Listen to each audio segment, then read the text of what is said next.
Bonsoir à toutes et à tous. Très heureux de vous accueillir sur ce plateau du dimanche soir avec, comme chaque semaine, mon co-présentateur, le professeur Ibrahima Silla. Bonsoir Ibrahima. Bonsoir Ali.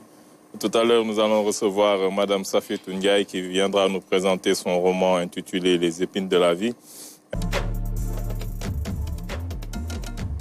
Bonsoir Madame Safiatou Ndiaye. Bonsoir Alioune Ndiaye. Nous sommes très heureux de vous accueillir sur ce plateau. Tout le plaisir est pour moi. Les épines de la vie est un roman, à mon avis, assez passionnant parce que je l'ai lu d'une traite. Vraiment. Une fois entamé, j'ai pas pu le lâcher. Un roman qui nous parle des péripéties d'Hélène, qui nous conte un peu dans l'ouvrage son enfance, son adolescence et peut-être un peu le début de sa vie d'adulte. Et c'est un roman qui a été écrit un peu comme un flashback à partir de la visite d'un de ses anciens professeurs. Elle se remémore tout ce qu'elle a vécu. Et ce roman est un peu ce flashback de son enfance et de son adolescence. C'est exactement ça. Vous avez bien lu le roman. Le roman est en réalité un long flashback, effectivement. Et donc, c'est peut-être une de ses particularités. Peut-être qu'on aura l'occasion d'en parler plus tard. Mais je dirais que c'est un peu ça. Les techniques narratives dans ce roman sont un peu différentes de la trame classique. Dans la trame classique, on a une histoire peut-être chronologique. Mais là, on a ce flashback et on a cet aller-retour entre le présent et le passé. Il y a d'autres flashbacks internes dans le roman. Et c'est une de ses particularités. Absolument. Et on voit un peu à travers la vie d'Hélène qu'elle a eu... parce qu'un peu le résumé, c'est je dirais pas une enfant, mais une fille qui à un moment donné tombe amoureuse de son professeur. Et voilà, à partir de là, connaît certaines difficultés liées à ça, liées aussi à la personnalité de ce professeur-là. Parce que autant la semaine dernière, on avait reçu un professeur qui a... Non, le professeur Babaka Thioune, qui nous avait parlé dans son roman d'un personnage qui s'appelait Begebar. Et que Begebar, lui, c'était un professeur vraiment, voilà, qui avait beaucoup de vertus. Autant Begebar était le professeur vraiment modèle, autant celui qu'on appelle français dans l'ouvrage est l'anti-modèle. Français, c'est vraiment l'anti-modèle, c'est ce qu'on disait la dernière fois, parce que vous savez, Hélène, elle a été un peu victime de ce qu'on appelle le transfert. Voilà, des filles qui s'amourachent de leurs profs, qui pensent qu'elles sont amoureuses, alors que voilà, c'est peut-être de l'admiration. Et c'est au professeur de savoir que voilà, de savoir canaliser ce genre de choses. Français, malheureusement, n'a aucune vertu. C'est quelqu'un qui n'a aucune morale, qui est un lâche, doublé d'un ivrogne, doublé d'un pédophile, doublé d'un adultérin. Mais quand même, ça n'empêche pas Hélène de tomber amoureuse de lui. Oui, c'est un peu ça. Elle l'a dit à la fin du roman, quand il y a eu ce moment de vérité entre son amie Abby et Hélène. Elle a dit que on ne choisit pas la personne dont on tombe amoureuse. Donc, elle a été victime de son amour. Et voilà, c'est quelque chose qu'on ne peut pas contrôler. Et donc, pour revenir à ce que vous disiez tout à l'heure, c'est ça dans notre corps professoral, malheureusement, il y a, et je suppose dans tous les corps, il y a ça, il y a ceux qui sont vertueux et il y a les brebis galeuses, on les trouve partout, et Français est l'un d'eux, et Hélène a eu la malchance de tomber sur Parce que vous dites qu'elle est tombée amoureuse, mais je pense qu'elle est victime, par exemple. À cet âge-là, elle avait à peine 12-13 ans. C'est voilà. Pas de l'amour. Voilà, elle s'était peut-être amourachée. Et ça, c'est de la responsabilité du professeur de savoir quelle conduite tenir. Si c'était un professeur qui avait une certaine vertu, au bout d'1 an, 2 ans, elle allait l'oublier. Je veux dire que toutes les filles se souviennent d'un prof qu'elles admiraient, mais après, elles oublient ça. Et c'est ça, peut-être, le problème, parfois. je ne sais pas si les professeurs sont assez armés, surtout les jeunes. Est-ce qu'il y a cette dimension de je sais pas, de formation à l'éthique, et même à la psychologie, à la psychanalyse. À la psychopédagogie.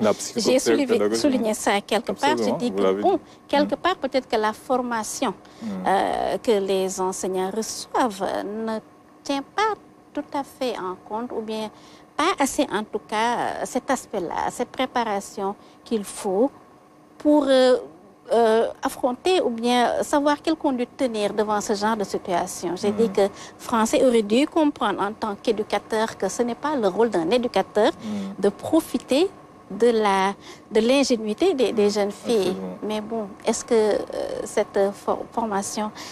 Attention, parce que souvent, il arrive que ça se passe bien. Il y a de nombreux cas d'enseignants qui ont épousé leurs élèves. Oui. Et ça s'est bien passé. Des familles ont pu se constituer et il n'y a jamais eu d'ombrage, il n'y a jamais eu de problème. Donc, est-ce que la loi autorise déjà ça? Ça est arrivé dans l'histoire, et puis les choses tendent à évoluer, la législation, mais c'est arrivé. Du secondaire au lycée en passant par l'université, voilà.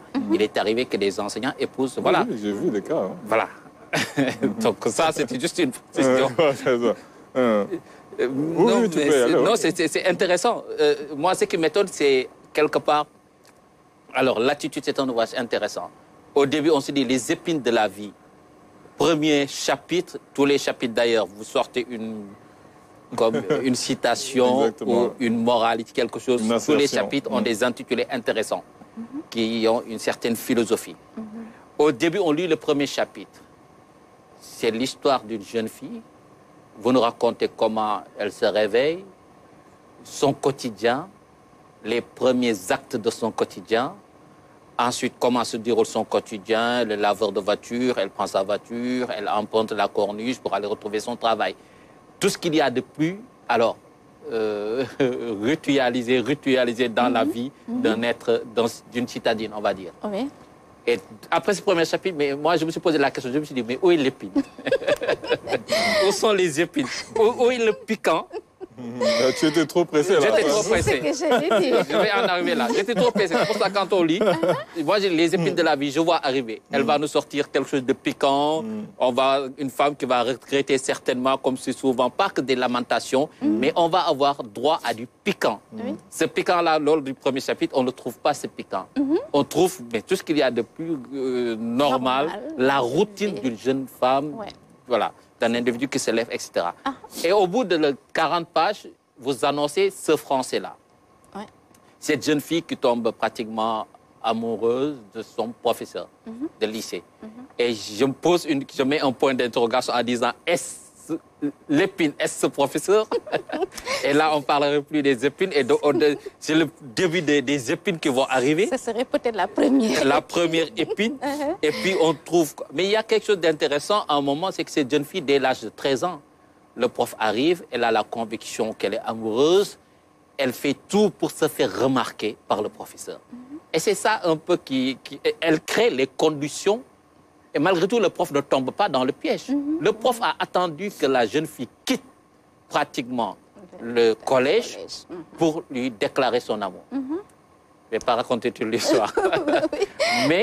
Et le prof va lui demander quelque chose. Il y a quelque chose qui revient souvent et qui nous permet quelque part de réfléchir sur quelque chose qui se pratiquait dans ce monde universitaire, dans ce monde de l'enseignement, le tutoiement et le vouvoiement. Le professeur, à plusieurs reprises, demande à cette jeune fille, arrête de me vouvoyer, je veux que tu me tutoies. On se dit que c'est le monde à l'envers. D'habitude, les profs et tout ça, on néglige souvent... Il n'était plus son prof à ce moment-là. Oui, c'est ça. Bon, il y a ça. Enfin, normalement, c'est ce qu'on attend d'un élève. D'une élève doit vouvoyer son enseignant. Et c'est pourquoi Hélène est restée dans ce vouvoiement. Mais quand Français a voulu créer la familiarité pour pouvoir justement, je ne sais pas, attaquer, on va dire. Donc là, il a voulu peut-être briser cette glace-là qui lui permettrait d'introduire son... Pourquoi avoir choisi l'expression épine pour donner ce titre à ce roman-là, Épine? D'accord. Épine, parce qu'on va dire que c'est imagé, Parce que même en Wolof, je crois, on parle des épines. On dit que parfois notre chemin est parsemé d'épines. Donc pour moi, épine ici renvoie à, on va dire, blessure, difficulté. Je ne sais pas si vous avez lu le passage où le mot épine est apparu. C'est sorti de la bouche de son frère, Jules. Et donc, il disait que, oui, ça, ce sont quand elle regrettait d'être tombée enceinte. Et Jules a dit que, voilà, ça, c'est les épines que la vie place sur notre chemin. Donc, ici, épine, c'est une sorte de métaphore, c'est une image, et ça renvoie à blessure, obstacle, on va dire, difficulté. Et Hélène en a eu quand même dans sa vie. Et surtout, Hélène, on peut dire, moi, je ne pense pas que ça soit de l'admiration passagère, contrairement à ce que tu as dit. Je crois que c'est un amour. Parce que qu'est-ce qui le prouve? À la fin, cette personne qui l'avait rejeté et qu'elle a fini par rejeter. Oui, non, j'ai dit c'est devenu un amour parce que c'est le professeur. C'est toujours des graines que le professeur a cultivées. Oui. J'ai dit le professeur n'aurait pas cultivé cette graine, elle aurait pourri. Comme toutes les graines. Mais voilà. Toujours est-il que cette jeune fille, après tout ce qu'elle a subi, les années, tout ça, tout ce qu'elle a perdu, l'enfant, le bébé, etc. Cette personne réapparaît dans sa vie et pourtant, elle accepte de ne pas, elle refuse de recevoir cette personne ou de lui donner une nouvelle chance. Mais malgré tout, après l'avoir éconduite, cette personne-là, elle dit, ce salaud, je l'aime encore. C'est ça qui est extraordinaire. Elle a donné les raisons. Elle a dit, c'est difficile d'effacer le premier homme qu'on a connu. Elle a donné des arguments pour ça dans cet échange-là entre son ami Abi. Mais on peut dire que c'est un amour véritable finalement. Parce que, comme vous dites, malgré les années, mais comme vous dites, à l'une, si le professeur peut-être n'avait pas encouragé ça, certainement Hélène... Mais ce qui est intéressant aussi dans l'ouvrage, avant de redonner la parole à Ibrahima, c'est le côté éducation. Parce qu'il y a l'éducation à l'école et il y a l'éducation familiale. Parce que Hélène est une enfant qui est issue de ce qu'on appellerait peut-être sous d'autres la middle class. Voilà. Elle est d'une famille qui est de la classe moyenne, assez aisée, qui a eu une bonne éducation de la part de son père, de la part de sa mère aussi. Même à un moment donné, son père se pose la question, à quel moment on a échoué? Parce qu'ils ont mis leurs enfants dans de très bonnes conditions. Et ça aussi, vous adressez ce problème très, très, très important de l'éducation. Parce que quand on fait tout ce qu'on peut pour mettre ses enfants dans de bonnes conditions, et que Hélène est une élève une assez bonne élève quand même, on dirait. Voilà. Peut-être qu'elle n'était pas très scientifique, mais quand même sur les matières littéraires, c'est une bonne élève. Elle ne sortait presque jamais. On l'encadrait bien, mais elle a vraiment trouvé le moyen de faire quelques petites escapades qui lui ont coûté cher. Et ça, c'est vraiment le cauchemar des parents. Comment éduquer les enfants? Oui, là, vous abordez une question importante. Je disais que bon, c'est un peu la dimension, on va dire, pédagogique de ce roman, qui aborde l'éducation sous plusieurs formes. L'éducation à la maison, l'éducation à l'école et l'éducation, on va dire, dans la vie courante, l'école de la vie.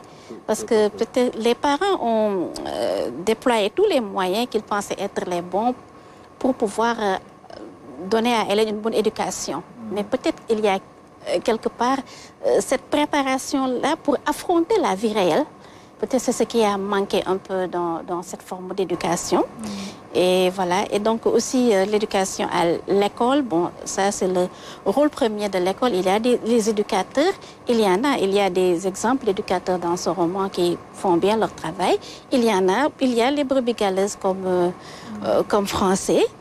Et donc c'est ça, c'est un peu, on va dire, la dimension pédagogique de ce roman qui soulève les différents aspects de l'éducation, on va dire. Vous abordez aussi la problématique de l'amitié entre deux jeunes femmes, Abi et Hélène.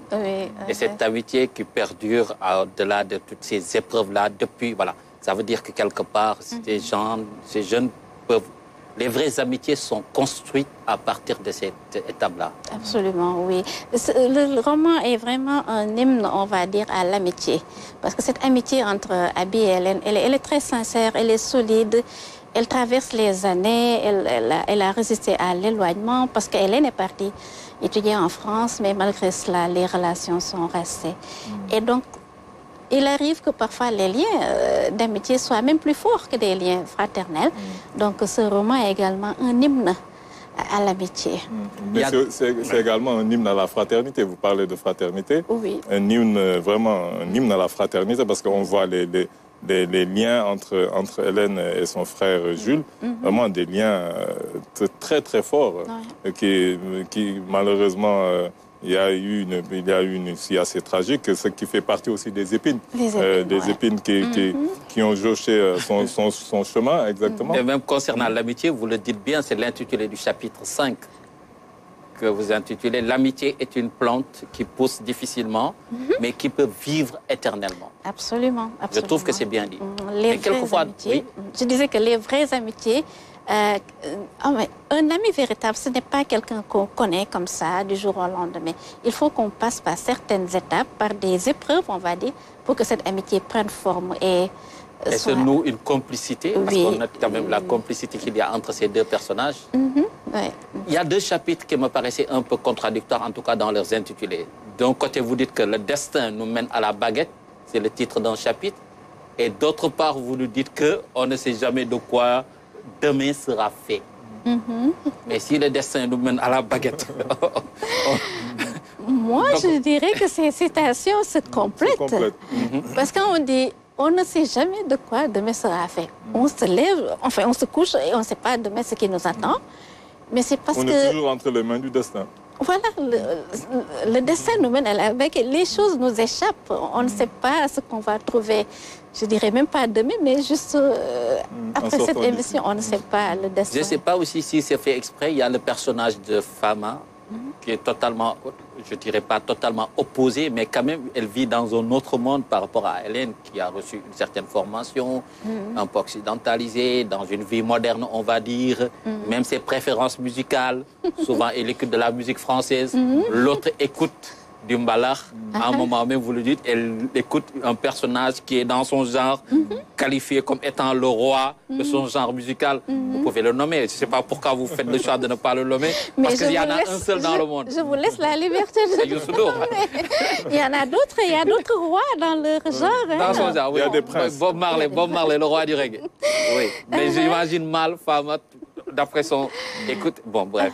Donc, j'ai l'impression que ces deux personnages-là ne vivent pas forcément en dépit de leurs préférences musicales, de leurs différences sociales. On a l'impression quand même que là aussi, il y a une, je ne dirais pas amitié, mais quand même une certaine complicité entre les deux personnes, une complémentarité. Et voilà. Oui, je dirais complémentarité. Et je dirais que chacune d'elles représente une des facettes de notre société. Femme représente une certaine catégorie, donc avec ses goûts. Oui, et Hélène également. Mais malgré cette différence-là, peut-être le milieu dans lequel elles ont respectivement évolué, il y a cette complicité, cette complémentarité. Et cette loyauté, il faut, parce que c'est un peu à la fin qu'on comprend que c'est elle qui était chez elle à Thiès. Elles ont un peu grandi ensemble. On va dire qu'elle est apparentée à Nabou, qui est également une autre personne qui incarne une certaine forme d'amitié. Je ne sais pas si vous avez peut-être... Il y a des secrets qu'Hélène ne pouvait pas dire à Abi, mais qu'elle pouvait dire à Nabou. Elle a payé les frais de cette complicité aussi. Voilà, donc il y a une autre forme d'amitié. Il y a plusieurs formes d'amitié dans le roman. Et cette complémentarité entre Fama et Hélène peut s'expliquer par le fait que Fama a des liens de parenté avec Nabou, qui a joué un rôle majeur quand même dans l'éducation d'Hélène. C'est un roman qu'on devrait pouvoir citer dans les années 80, voire 70. Parce qu'à un moment, quand vous citez certaines marques de chaussures, d'entreprises qui n'existent plus, Bata et autres, quand vous racontez les histoires de week-end d'intégration, les balles, il y avait souvent des balles qui étaient organisées dans les écoles, les journées du parrain, etc. Je ne sais pas si ça existe toujours. Sous une autre forme. On parle maintenant de gouvernement scolaire, on parle de... Il y a toujours des journées culturelles. Et donc vous nous replongez dans cet univers-là, où l'école, c'était vraiment la seconde famille. les amitiés qui s'est nouées, toutes ces fêtes qu'on organisait, etc. Et ça nous rappelle une certaine époque qui tend à disparaître. Oui, vous avez parlé d'époque et moi je vais saisir cette occasion peut-être pour parler un peu d'histoire parce que quand je dis Bata, ça vous renvoie immédiatement à une certaine période. Certains titres musicaux également qui sont cités dans le roman vous ramènent immédiatement aux années 80. Et c'est donc un peu ça également, je pense, hein, le rôle d'un roman, c'est d'aborder quelque part un peu l'histoire d'une nation. Et cette histoire est évoquée également, non seulement à travers ces éléments que j'ai déjà cités, mais aussi à des éléments historiques. Je ne sais pas si cela vous a... sous-colonial qu'on retrouve à Saint-Louis. J'ai évoqué un peu l'hôtel de la Poste avec l'aéropostale. Oui, vous racontez. À Thiès, on a parlé de la grève des cheminots, mais vite fait. Vite fait, on va dire. Mais surtout du quotidien des Thiessois qui est rythmé justement par le chemin de fer, la sirène et tout ça. À Dakar, j'ai évoqué la place de l'Indépendance qui s'appelait place Proté, avec une petite... Donc, je pense que c'est un peu ça également. C'est ce qui devrait être le rôle d'un roman. Comme ça, nos jeunes qui n'ont pas vécu cette époque pourront se dire, ah tiens, dans les années 80, voilà ce qui était un peu et comme dans tous les mode. romans qui ont des connotations autobiographiques, parfois, c'est des romans où, parfois, il y a des choses qu'on ne dit pas. Voilà. Il y a eu beaucoup d'ellipses lorsque Hélène est partie en France. Là, on a fait des accélérés. Et voilà, et quand vous mettez dans le chapitre 17 cette citation de Birago Diop, quand la mémoire va chercher du bois mort, elle ramène le fagot qui lui plaît. Et là, on voit bien qu'elle a fait... Elle a vraiment sorti les fagots. Elle a fait le tri de ce qu'elle nous a raconté. Oui, c'est ça. En tout cas, c'est vraiment un excellent roman, vraiment très passionnant, voilà, qui se lit d'une traite, bien qu'il est assez long un peu, mais quand même c'est un roman qui se lit vite et qui est très bien écrit. Vous avez vraiment des talents de romancière, des talents de narration. Ça s'appelle Les épines de la vie. C'est publié aux éditions L'Harmattan Sénégal. Madame Safiétou Ndiaye, nous avons été très heureux de vous accueillir sur ce plateau. Je vous remercie, Aline. C'était un plaisir d'échanger avec vous sur ce roman.